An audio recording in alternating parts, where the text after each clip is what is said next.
Hey guys, one of the good questions that we do get asked is, should we invest in a single story house or a double story house? The answer to that question is usually a single story house is going to perform better in your investment portfolio. There's three reasons for that. First one is the construction cost on a double story house is going to be higher than a single story house, and which is going to make it overcapitalized.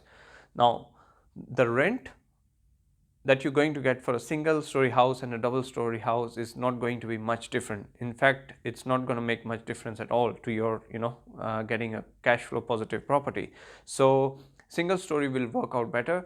We get asked this question by some people who have a smaller piece of land. They think, okay, the property value will appreciate faster if they have a double story house.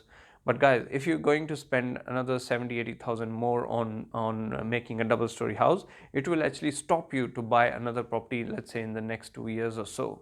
So why put that money into a double story house when you can get a single story house, and it allows you to put some extra money in your next investment property. So that's our suggestion. Buy a single, if it's going to be an investment, you're not going to live there.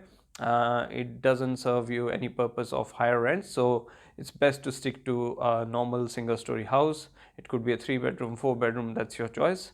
But yeah, single story will eventually perform better in terms of investments. Thank you.